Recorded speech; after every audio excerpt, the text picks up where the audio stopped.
I met Johnny at Union Station, at a train station. He was very handsome, very tall, blue eyes. How I knew Johnny was the one was actually when he held my hand. We had a shared common value system. We both had a strong faith in God. And her background in Jamaican culture actually served as a strong basis because that meant she strongly adhered to the biblical world viewpoint. She wasn't materialistic. I never thought I would see my husband in Johnny until that day. We fell in love very quickly. You know, there's times when we are at low points. There's always this reassurance. And to get this reassurance from Johnny uplifted me immediately. It's not about skin color. I don't even see skin color with my husband. I see this charming, handsome, affectionate, wonderful, strong man that I'm so fortunate to have. My parents know it. They are one of our cheerleaders. His family as well, you know, cheering us on. And hopefully our love and our relationship could minister to others. I want people to, when they see us, to see love. Sometimes it's not the many words, it's just how you live. My upbringing was, I was exposed to many different types of culture in Jamaica.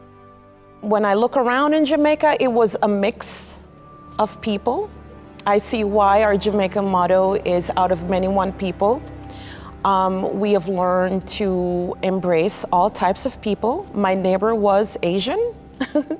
We played together. So coming to America, that was already instilled in me, so it was just like, it was easy for me to transition into America life. I moved to the United States in 1988 with my family. We migrated here to the Virginia area, Falls Church. We lived with a white family. And it was a very wonderful experience for me as a Jamaican youngster coming to America. I was very excited. This was a great country that we were getting ready to live in, and it was just great. I grew up in rural Alabama, and my father was retired military. I think when I was younger, most of the currents were positive. You know, the racism was slowly and steadily going downhill.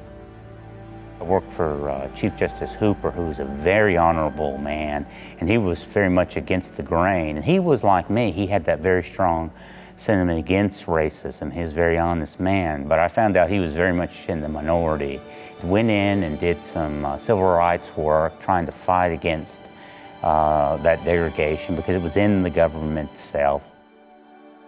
One of the biggest lies that was going around in Alabama that I think helped degrade the state is I ran into a lot of conservative whites who believed that the denigration of the family that was going on and has continued since then was because blacks and whites were now mixed. But I know that that lie lives with us today. Like with anything sinister, you need both sides stirring the pot at the same time, or you've had some people deliberately stirring up. And that's the most disconcerting thing. It's not necessarily how much actual increased racism there are, but there are actually actual people out of their own self-interest and selfishness attempting to stir the pot on purpose. So we need to remind ourselves we can't deny the full person of everyone, and we must forgive. Because even when we discuss the past wrongs, we shouldn't forget them, we should address them.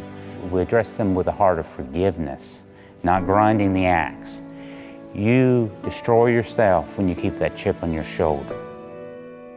I absolutely would like to see more change in our society as far as fighting, not getting along. There's a lot of that goes on. I know that it's going to take time to get to everyone, but there's always a light. There's always a light shining. There's always hope. However, there's a lot of chaos. It's going to be kind of hard, but I know with one person at a time, there's hope. It could change. People could get along.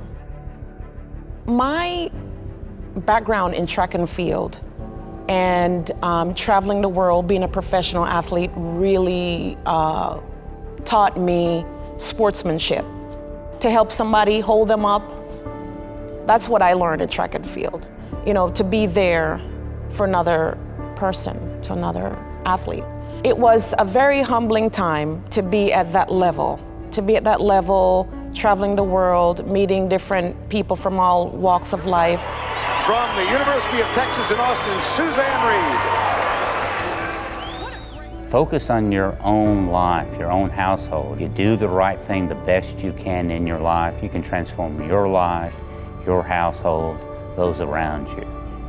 Do that.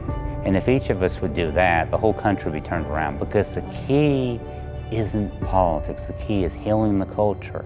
And everyone can heal the culture in their little part of the world, and their lives and those around them.